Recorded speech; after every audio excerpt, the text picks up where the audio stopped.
Pero esperemos que no sea la última, ¿verdad? Qué bueno, qué bueno. Pues la verdad que súper feliz, súper contento. Comentaba acá con Tuzo y con la gente de la organización, que la verdad que hace años que estoy fuera de la Ciudad de México y entonces es un honor para mí, un gusto poder estar de nuevo en contacto con mi raza chilanga y nada, y disfrutando esto que nos gusta, ¿verdad? Yo digo esto que nos gusta porque la verdad de las cosas es que pues mi historia comienza quizá como la de muchos de ustedes, con mucho cariño por esto de las voces, o como yo a veces digo, más que nada una necesidad de comunicarse, de expresarse a través de la voz. Desde muy niño lo hacía yo gritando, cantando, imitando a los personajes de las caricaturas, a los personajes de la televisión, a los maestros de la escuela también, pero nada, básicamente haciéndolo, como les digo, como una manera de expresarse, ¿no?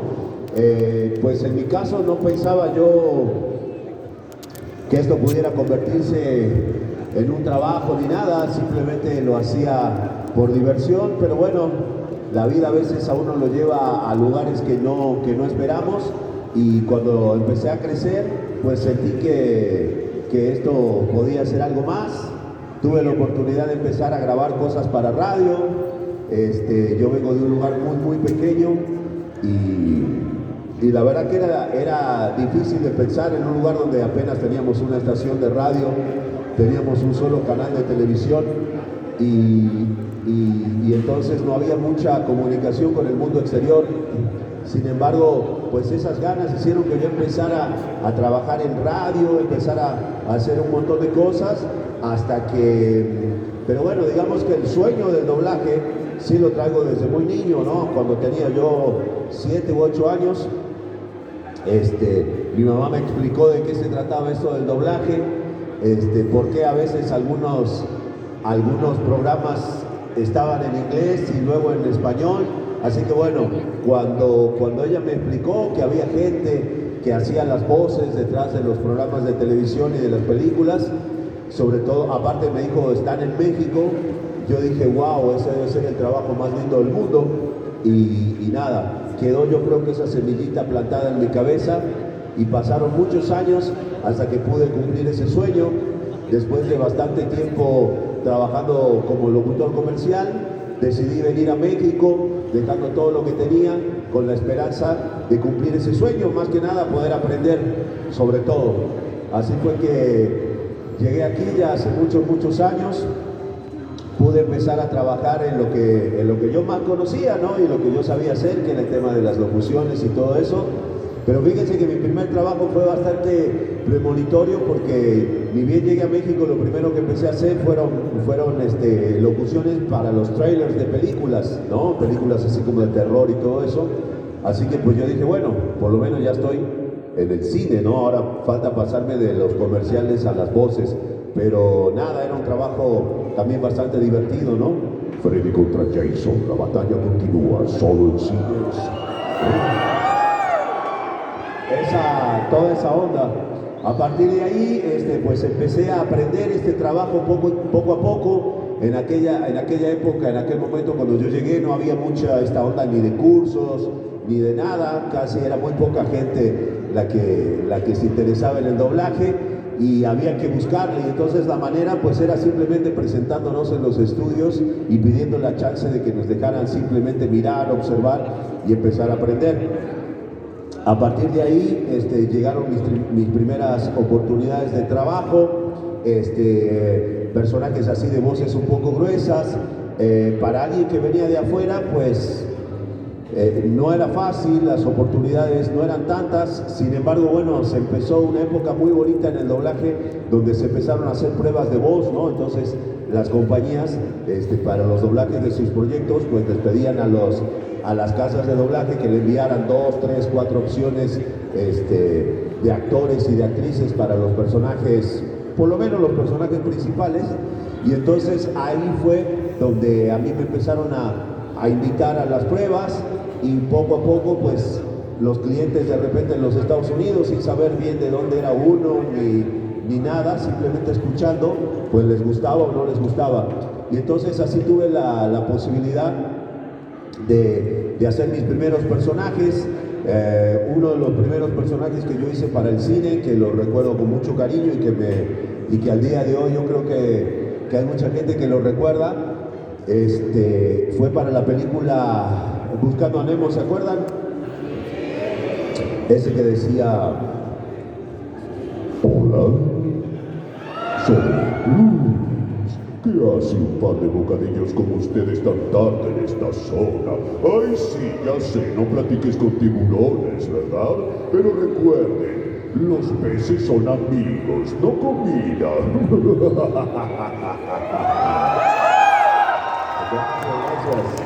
Gracias, son muy amables. La verdad que bueno, a partir de ahí empezaron a venir muchas cosas muy bonitas, me empezaron a llegar personajes así como muy de villanos y de voces pesadas y ese tipo de cosas que por supuesto me divierten mucho, no sé, ayer por ejemplo alguien me trajo, me trajo muy lindos recuerdos, por ejemplo el DVD de Daredevil, de la primera película, ¿se acuerdan? Ahí tuve la oportunidad de doblar a Kingpin, al villano. Nachos, mi querido amigo, así que ustedes son los abogados ciegos de Hell's Kitchen. Michael Clark Duncan, un actor lamentablemente fallecido, a quien me tocó doblar en varias oportunidades, también en La Isla, en Sin City, etc. Siguieron llegando villanos, como por ejemplo Shere Khan en el libro de la Selva 2, ¿se acuerdan? Mole, cachorrito de humano, ¿alguien conocido? Así que ahora me tienes a mí. Y la verdad que bueno, muchos personajes de ese tipo que me gustaba mucho hacerlos, por supuesto, y al día de hoy. Sin embargo, yo siempre he sido un actor que, como me gusta hacer diferentes voces y jugar y todo eso, pues no me sentía tan a gusto con el hecho de que se me empezara a encasillar solamente en estos papeles de malo o de voces muy gruesas. Y entonces empecé a buscar la posibilidad de hacer otro tipo de personajes, de explotar otras facetas. Al principio no era fácil porque pues, como ustedes saben, aquí en México tenemos muchísimo talento, muchísimos actores, muchísimas actrices, entonces es difícil que la gente piense en uno para diferentes tipos de cosas. Sin embargo, me llegó una oportunidad muy linda cuando me invitaron para una prueba de los Looney Tunes. Ahí pues era un personaje X, ahí el perro que siempre aparece con el gallo Claudio, y yo di la prueba por supuesto. Sin embargo, conversando con el director, le pregunté si ya tenían la voz del gato silvestre, porque cuando yo era niño hacía mucho la imitación del gato silvestre, ¿no? Me dio una derecha y yo me decía era un ratón gigante y no sé qué. Y entonces me dice, no sé, pero pues ya que estás, échate la prueba. Ahí me eché la prueba y fue muy divertido porque al siguiente día me hablaron que les había gustado la prueba del gato, pero que sin embargo querían que hiciera, pues ya tenían la voz del gato, pero por algún motivo se les ocurrió que yo podía hacer la voz para el Pato Lucas. Y entonces me pidieron que hiciera la prueba. Pues obviamente yo, si bien nunca había hecho la voz, pero no iba a desaprovechar la oportunidad.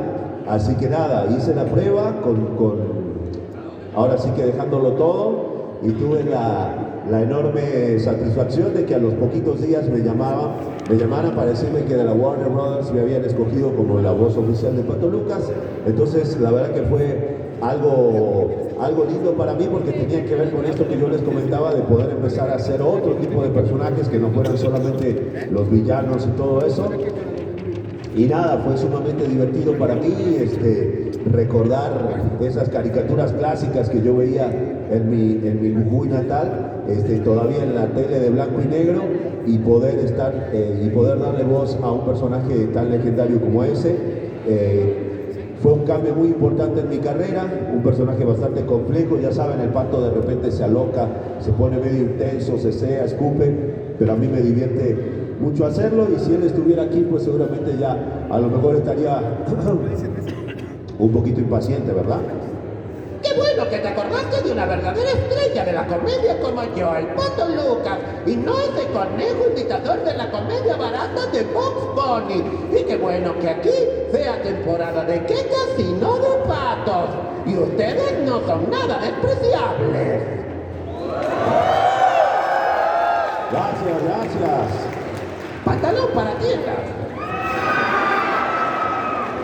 A partir de ahí empezaron a llegar oportunidades súper lindas, ya no eran únicamente estos papeles de villanos, sino diferentes cosas entretenidas, divertidas. Algunas seguramente se me olvidarán, ya estoy un poquito grande y han sido muchos personajes a lo largo de esta carrera. Me gustan mucho las caricaturas, será por eso que atraigo ese tipo de personajes. Por ejemplo, Diego de la Era de Hielo, tuve la oportunidad de hacerlo a partir de la segunda película y hasta el día de hoy han sido ya 6 películas dándole voz a este querido personaje, ¿no? Mani, sí, ya vieron quiénes están aquí, son los bodoquitos de Chilangolandia. De puntitas, puntitas, garra patada, gatita. Gracias.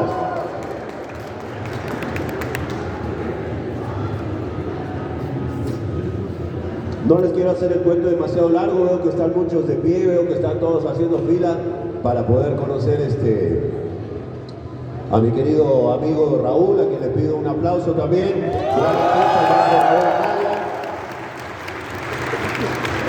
Uno de los actores más talentosos y más prolíficos que tenemos en nuestro doblaje mexicano. Y la verdad que bueno, creo que lo rico de esto son los personajes, pero también la posibilidad de ir cumpliendo sueños, ¿no? Y en ese sentido, en mi carrera, pues he tenido la oportunidad de participar en muchos proyectos de los cuales primero era fan y luego la vida me dio la oportunidad de participar y de trabajar. Algo de eso, por ejemplo, me sucedió con el maravilloso universo de ese gran maestro que se llama Don Roberto Gómez Bolaño Chespirito. Como ustedes saben, para nosotros, digamos que en Sudamérica, por así decirlo, pues todo el universo del Chavo, todo el universo de Don Roberto Gómez es fundamental para nosotros, es casi una religión, para nombrar países como Perú, como Venezuela, como Argentina, como Brasil, como Chile. Y cuando se estrenó hace muchísimos años El Chavo del Ocho en mi Argentina natal, pues inmediatamente a mí me cautivó, me encantó la serie, el tipo de humor, todo me parecía algo increíble, pero sobre todo me llamó mucho la atención el personaje de Kiko, ¿no? Ese niño malcriado, ladino, muy gracioso, que hablaba de esa manera tan particular, inflando los cachetes y todo lo demás. Y entonces de inmediato, como yo ya tenía esta cosa de hacer las voces y de intentar entender cómo funcionaba todo ese mundo, pues me puse en la tarea de empezar a hablar como él y tratar de imitar sus movimientos y inflando los cachetes y todo. Y la verdad que así lo hice, empecé, pero a un punto tal en que llegaba un momento que ya hablaba todo el tiempo como Kiko, era muy chistoso, mi papá ya estaba bien preocupado, le fue a decir a mi mamá que me llevara con algún psicólogo o algo porque me estaba volviendo yo loco. Pero bueno, mi mamá sabia, como todas las mamás, le dijo, no, quédate tranquilo, ya se le va a pasar, son etapas, a él le gusta esto de las voces y todo lo demás. Así que nada, efectivamente, llegado el momento, cuando vi que me iba a agarrar vieja hablando como Kiko, pues ya lo dejé un poquito de lado al personaje.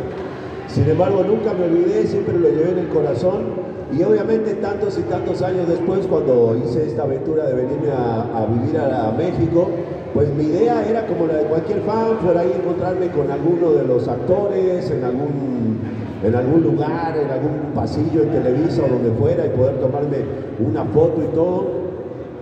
Lamentablemente esa oportunidad no se daba. Sin embargo, empezaban a correr los rumores entre los compañeros de que se estaban haciendo pruebas para una serie del Chavo animado, una serie de caricaturas. Y yo decía, chin, qué lindo sería que me dieran la oportunidad de hacer la prueba, pero bueno, pues no se daba. Escuchaba luego rumores por aquí, rumores por allá. Hasta que un buen día me llaman por teléfono, me dice el señor, necesitamos que venga a hacer una prueba de voz para el proyecto del Chavo animado. Así que ahí llegué yo muy animado y conversando con el director, me dice, no, fíjate que este es un proyecto nuevo, que lo está dirigiendo el hijo de don Roberto, o sea, Roberto Gómez Fernández, también un gran productor de Televisa y de muy muchas cosas. Así que nada, mira, ya tenemos que empezar el lunes, me dice, esto era un jueves. Así que queremos que hagan la prueba del profesor Girafales. Le dije, bueno, pues es lógico, siempre dice como voces pesadas, aparte estoy grandote, habrán pensado, pues le va a quedar, ¿no? Si bien yo nunca había hecho la voz del profesor Girafales, pero pues algo que yo siempre un poco pregono y siempre dejo como un consejo es nada, simplemente aprovechar las oportunidades de la vida, ¿no? Y entonces dentro de lo que uno se pueda, cuando se abre una puerta, pues meter la patita y ya luego tratar de meter el resto del cuerpo. Y entonces, si bien yo nunca había hecho la voz del profesor Girafales, pero ahí como pude, lo saqué, ¿no? Ta, ta, ta, ta, ta.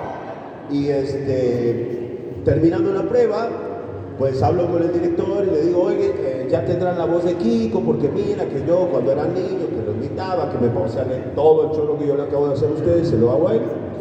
Y le digo, ¿será que tienen la voz? Y me dice, fíjate que no, estamos en un problema porque el lunes empezamos las grabaciones, ya tenemos todas las voces del elenco, nada más nos falta las voces de Girafales y de Kiko. En aquel momento todavía vivía don Roberto Gómez Bolaños, él estaba en Cancún, y la metodología era que se hacían las pruebas, su hijo más o menos elegía lo mejorcito y le mandaba esos audios a su papá, y era realmente Chespirito en persona el que decía quién se quedaba con los personajes, y por algún motivo no le había gustado a nadie, ni para Girafales ni para Kiko. Ya le habían mandado unas 80, 90 pruebas para la voz de Kiko y no había, ninguna le terminaba de gustar. Entonces yo creo que perdido por perdido, digo, pues ya está este cuate aquí, me dio la oportunidad, volví a hablar como Kiko luego de muchos años, y nada, fue muy lindo que al día siguiente me llamaran para decirme que me había quedado con ambos personajes, con la voz de Kiko y con la voz de Girafales, y así se hizo en la primera temporada, ¿no? Luego ya por cuestiones familiares yo tuve que viajar bastante y entonces pues llamaron a otros compañeros para hacer a Girafales. Sin embargo, Kiko me acompañó durante todas las temporadas del Chavo Animado, me dio la oportunidad de conocer a don Roberto Gómez Bolaños, de agradecerle.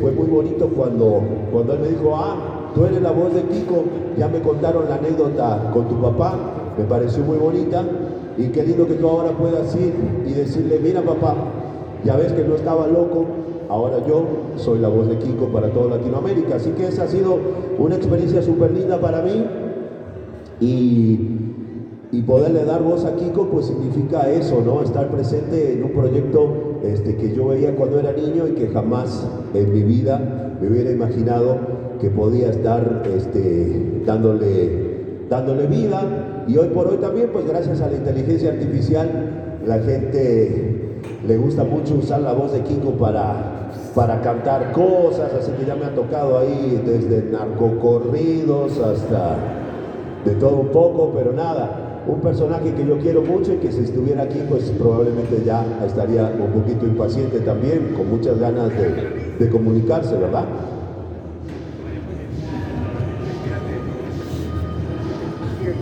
¡Ay, ya cállate, que me desesperas!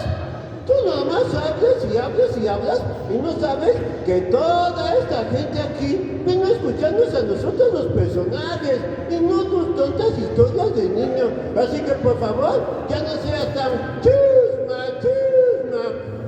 ¿Y ustedes, amiguitos de Axo Matsuri? Sí me simpatizan.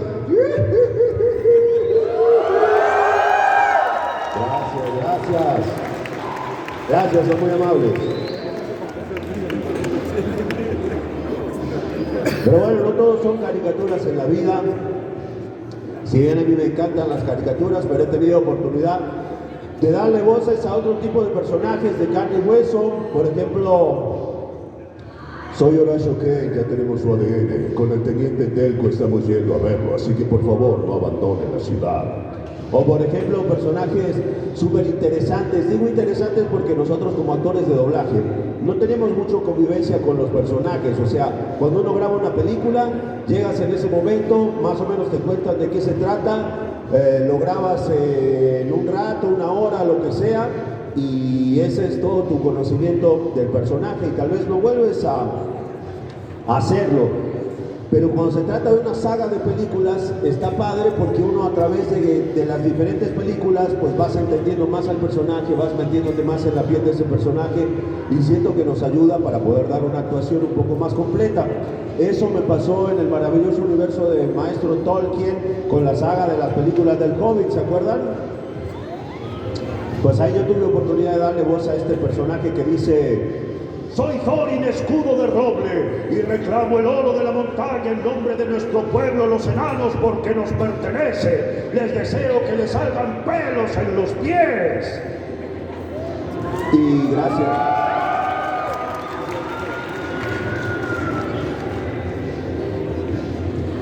Algunos personajes que no son ni de carne y hueso, pero tampoco son de fantasía, pero están en películas de live action. Qué sé yo, es lo divertido de este mundo. Por ejemplo,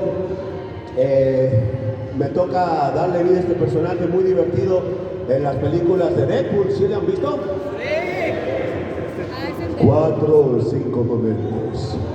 Son solo 4 o 5 momentos los que se necesitan para convertirse en un héroe. Pero sin groserías, Deadpool, sin groserías. Gracias, gracias, gracias. Gracias, gracias. Algunos personajes que son de carne y hueso, pero también son de fantasía, ¿no? Sagas increíbles, sagas que empiezan como novelas y que luego se hacen películas y que viven en la fantasía de mucha gente. Así fue como logré darle voz a un personaje que sé que a mucha gente también le gusta. A veces no sabíamos si era malo, si era bueno, pero bueno, creo que también esa incertidumbre es la que le da muchas veces la fantasía y nos mantiene enganchados, ¿no? Pero creo que todo quedó claro en esa última película cuando él dijo: lo alimentaste como a un cerdo para el matadero. Cuando llegue el momento, la varita del muchacho no fallará, puedo asegurarlo. Siempre, Harry, siempre. Gracias.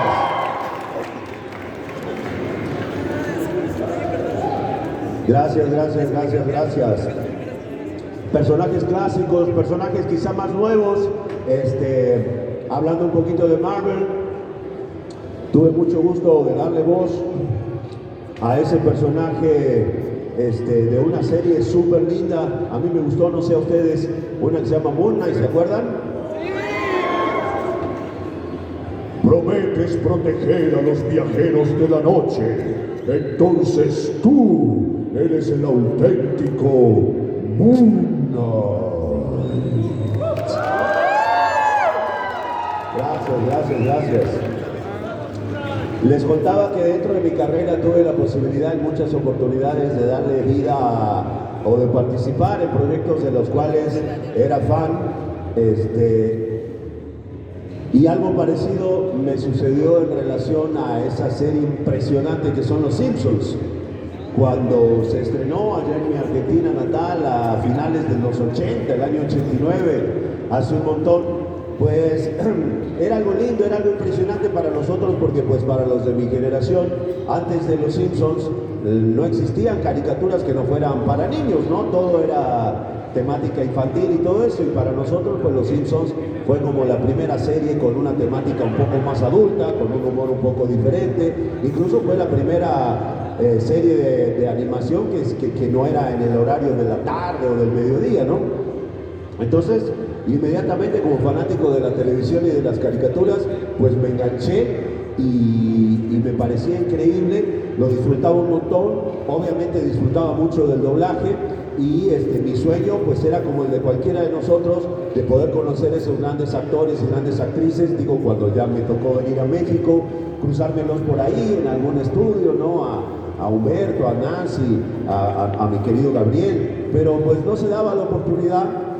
Y sin embargo, pasó algo muy bonito a raíz de mi trabajo en el libro de la Selva 2, que les comentaba recién haciendo Shunkan. Fue el estreno en el Auditorio Nacional aquí en la Ciudad de México, y saliendo de la película se acerca a saludarme uno de mis grandes ídolos del doblaje, el maestro don Humberto Vélez. La verdad que yo prácticamente nunca había conversado con él y me dijo, oye Sebastián, te quería felicitar, qué lindo el homenaje que le hiciste al maestro Carlos Petrel, porque claro, la consigna de Disney para el libro de la Selva 2 era que las voces fueran lo más parecidas a los del libro de la Selva 1, pero como era un doblaje ya bastante antiguo, la mayoría de los actores ya no estaban entre nosotros, y entonces me convocaron a mí para que le diera vida a Shere Khan, pero lo más parecido posible al maestro don Carlos Petrel, cosa que no me resultó difícil porque siempre fue uno de mis grandes ídolos del doblaje, a pesar de que no lo pude conocer.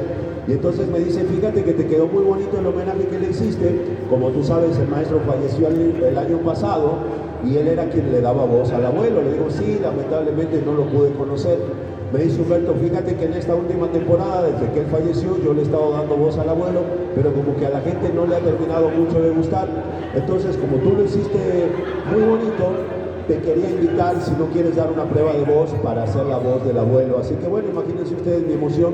Yo pasé de simplemente querer tomarme una foto y ahí estaba Humberto delante mío ofreciéndome la posibilidad de participar en la serie. Así que bueno, fui, di la prueba, lo hice lo mejor que pude. Recuerdo que en ese momento cuando llegué, el maestro estaba solito grabándose y dirigiéndose como Homero. Yo me senté en un costadito y pensaba para mí, pues ya si le gusta o no le gusta, si me quedo o no me quedo con el personaje, por lo menos yo ya cumplí mi sueño. Estoy aquí viendo en vivo y en directo al maestro Humberto Vélez haciendo la voz de Homero. Así que nada, sin embargo, bueno, di la prueba, le gustó y tuve la posibilidad de empezar a trabajar en la serie desde la temporada número 13, dándole voz al abuelo. Luego vinieron el cambio de voces, regresó Marina Huerta, la voz original de Bart Simpson, una gran directora, una gran amiga. Ella sabía de esta locura mía de hacer distintas voces y todo eso, y entonces confió en mí para hacer algo que no era habitual en el doblaje mexicano, y que es que un mismo actor haga muchas voces, ¿no? Como que aquí estaba mal visto que un mismo actor haga varios personajes. Sin embargo, bueno, un poquito rompimos ese molde y tengo el orgullo hasta el día de hoy de tener el récord de ser el actor que más voces ha hecho dentro de una serie, personajes fijos, ¿no? Y bueno, qué lindo que sean los Simpsons.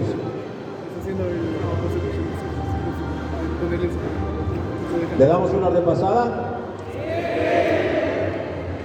Empezando por el más antiguo, el abuelo, dice así. Ay, Homero, ya regrésame esas medicinas que las necesito para vivir. Eres torpe como una piedra y feo como una blasfemia. Pero qué bueno que ustedes se vinieron a la Hacha Matsuri, porque si no, cosas horribles van a pasar. Y les pasarán a ti y a ti. ¡Epa, epa!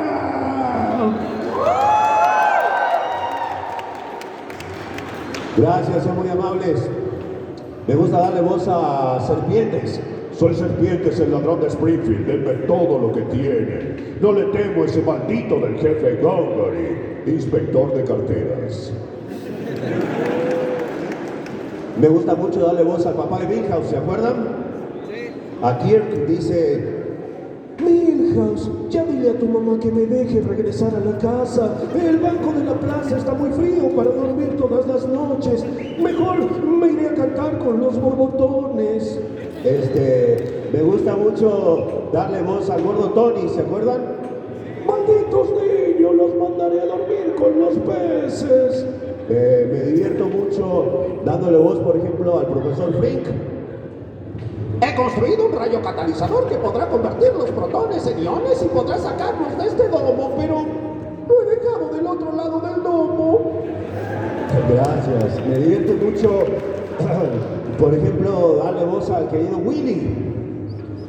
Ay, malditos niños, ya me ensuciaron todo el Futurama. ¿Para qué les dan chela si no saben chupar? Mejor me regreso a Escocia. Gracias. Y sin duda uno de los que más me gusta, no solo de los Simpsons, sino de todos los que me han tocado la oportunidad de darle voz en mi carrera, es ese que dice: Hola amiguitos, soy yo su amigo el payaso Krusty, mandándoles un gran saludito aquí desde la Atzo Matsuri y diciéndoles que ya dejen de comer esos tacos grasientos y vengan a comer unas ricas Krusty hamburguesas, 120% de grasas absolutamente transgénicas, sin zap, así lo hace un profesional, niña. Gracias.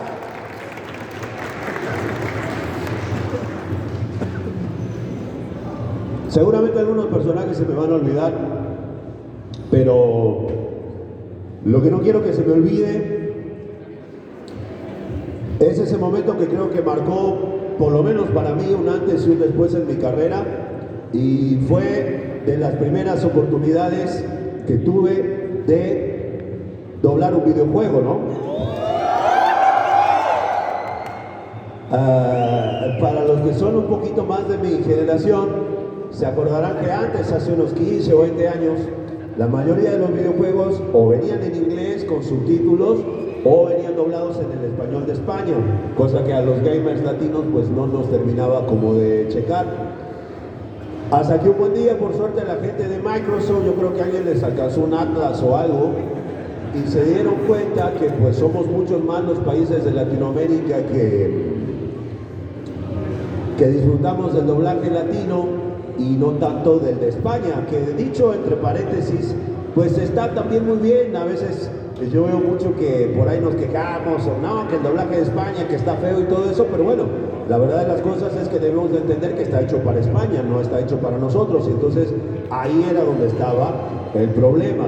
Entonces Microsoft para su consola Xbox deciden doblar los videojuegos, empezar a doblar los videojuegos en el español latinoamericano, y dentro de eso quizá lo que se podría contar como el primer videojuego así grande o major o de mucha trascendencia que se dobla al español latinoamericano, pues fue casualmente Halo 2, ¿no? Ahí donde estuvo el querido Raúl también protagonizando, y a mí me invitaron pues a hacer una pequeña participación haciendo un Elite, no sé, Elite 5, pon tú, no sé, pero lo rico de la experiencia fue que tuve la posibilidad de ver cómo es el doblaje de un videojuego, porque realmente doblar un videojuego es algo sumamente diferente de doblar una peli o una serie o lo que sea. Para empezar no vemos nada, no estás viendo ninguna película ni nada, solamente escuchas las frases, ves así la formita de onda como si fuera una grabadora digital, y entonces tú estás básicamente escuchando y repitiendo frases. Entonces se me hizo muy bonito el desafío de poder hacer eso actoralmente, dándole mucha vida, como para que luego ustedes cuando estén jugando el juego pues sientan que realmente estamos viviendo esa situación y no un güey sentado en una silla repitiendo frases frente al micrófono. Me pareció súper interesante, y pasaron poquitos días, yo le diría, de Halo 2 habrán sido, no sé, unas 3 semanas, pónganle un mes como mucho, que me vuelven a llamar de la misma compañía, para decirme, oiga señor, tenemos otro proyecto, hay un personaje que nos parece que le puede quedar bien, llego yo al estudio, y entonces el productor que me había elegido para el personaje me dice, mira, este es un juego nuevo, pues es así como de, no sabemos bien qué rollo, parecen unos mercenarios que matan a unos extraterrestres o no sé qué, y me muestra una impresión así como una A4, haz de cuenta, y venía una ilustración de un cuate así bien mamado, así bien grandote, tenía un pañuelo en la cabeza y una ametralladora con una motosierra en la punta, me parecía todo muy raro, y me dice, mira, este es el personaje que vas a doblar, se llama Marcus Phoenix, y el juego se llama Gears of War. Y entonces, bueno, ahí fue que empezó un viaje maravilloso para mí. Como les digo, representó un antes y un después en mi carrera.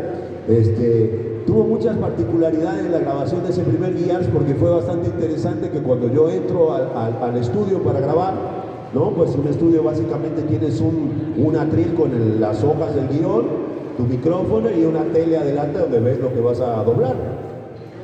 Entonces ya yo entro y pensando en una cosa, en otra, ya me voy acomodando, qué sé yo, el director también platicando conmigo desde su lugar. Y cuando empiezo a ver el guión, veo que estaba todo en gachupín. Y vosotros, y jolines, y no sé qué tanto. Entonces todavía le digo al director, oye, ¿y aquí qué rollo? Me dice, fíjate que me olvidé de comentarte.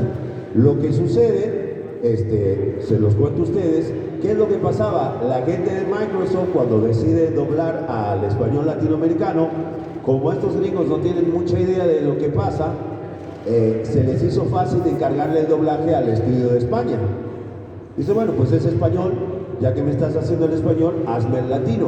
Y entonces, con buen criterio, la gente de España lo que hizo fue pues contratar una muy buena compañía de doblaje aquí en México, encargarle la chamba, pero lo que hicieron fue mandar ahora sí que el juego y mandaron el guión de ellos. Se les hizo fácil, pues aquí nosotros ya tradujimos el guión, sí, pero ya lo tradujeron para ustedes, no para nosotros. Entonces, el Gears 1 fue trabajado así, con la traducción de España, y nosotros sobre la marcha, mientras íbamos haciendo las líneas, íbamos haciendo las adaptaciones correspondientes, ¿no? Se decía vosotros, ustedes, qué sé yo, pero ahí vieron la segunda sorpresa, agradable para mí, cuando ya desde la primera hoja, desde la primera página, se imaginarán ustedes, Marcus, pues las mentadas, ¿no? Y para nosotros en el doblaje tradicional mexicano, pues era un poco raro, porque como ustedes se acuerdan, o como ustedes saben, generalmente el doblaje hecho aquí en México suele ser como muy ñoño, ¿no? Y a pesar de que estemos doblando una película así, no sé, prohibida para mayores de 34 años, acompañado por sus padres, y donde en el inglés te están diciendo las groserías más abyectas y hasta de qué se te vas a morir tú y tu abuelita, pues nosotros aquí no, ¿verdad? Nosotros aquí es, ay, totuelo, ¿no? Bellaco, eres un rufián, ¿no? Caracoles. Y entonces, realmente para uno como actor de doblaje, que nuestras herramientas son solamente las palabras, pues a veces no es fácil poder transmitir la emoción de lo que está pasando, cuando en realidad pues tú tienes que decir, no sé, imagínense, ¿no? Los que conocen Gears, imagínense estar rodeado de locos, ¿no? Son unos bichos así con unos dientotes y son 10 locos, te están persiguiendo, te acorralan, tú tienes tu láser, se te traba, te están por matar, ¿y qué vas a decir? ¡Qué contrariedad! ¡Oh, paplinas! ¿No? Estos animales bastardos cuyos padres no están casados por la iglesia me van a comer. No da. Si tú estás rodeado de locos, ¿no? Que te quieren, que te van a arrancar la cabeza, tienes tu arma, se te traba, lo que vas a decir es ¡mierda! Y ahí la cosa cambia, obviamente. Entonces fue súper linda esa posibilidad, pero claro, hasta las mentadas estaban en gachupín, y que jolines y coño y la madre. Entonces yo digo, no, pues eso. Entonces ya conversamos con el director, me dice, no, fíjate que la gente de Microsoft nos dio la posibilidad, como los juegos pues ya vienen, ¿no? Para menores de 16 o lo que sea. Entonces ellos nos dijeron, si ven una mentada en inglés, pues ustedes la hacen en español. Entonces ahí fue donde yo me puse en la tarea de buscar esas palabras para Marcus, pero sobre todo que nos identificaran en toda Latinoamérica, ¿no? Que no fueran necesariamente nuestros mexicanismos, porque para nosotros está muy padre, pero si tú a un boliviano le dices pinche, pues te decir dame el tenedor, o sea, qué pincho, ¿no?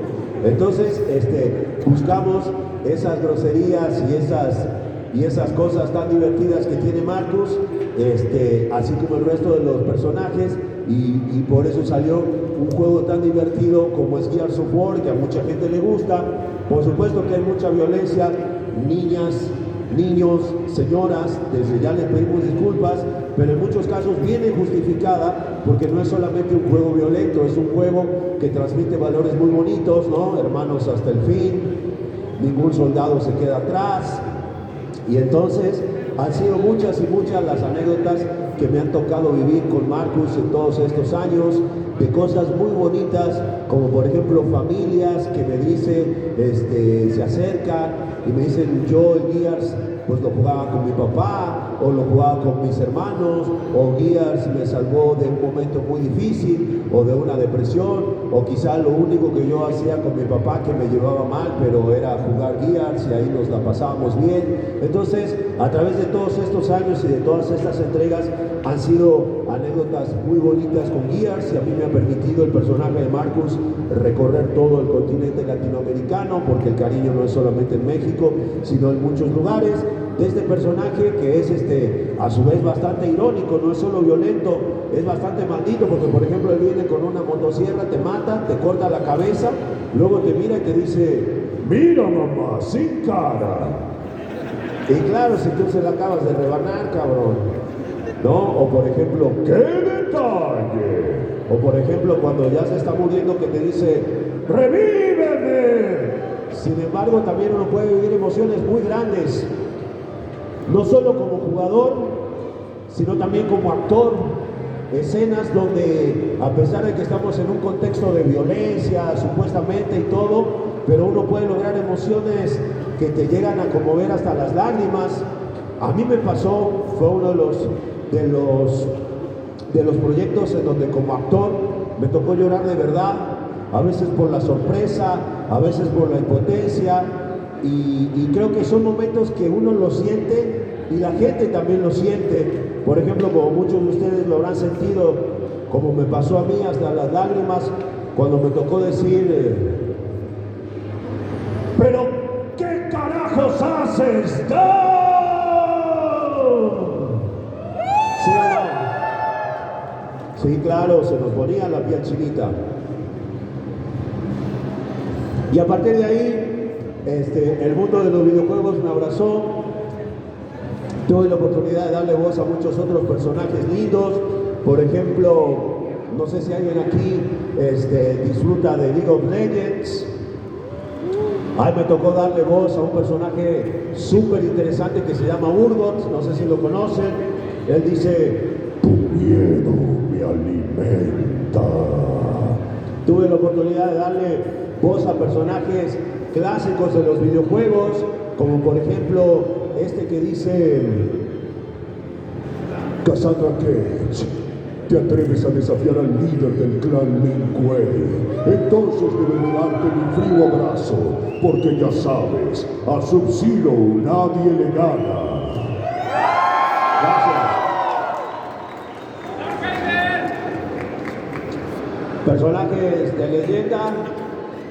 Personajes de leyenda de los videojuegos, por ejemplo, como dice, acuden a nosotros los guardianes en tiempos violentos, pero no saben que siempre hemos estado defendiendo a la humanidad.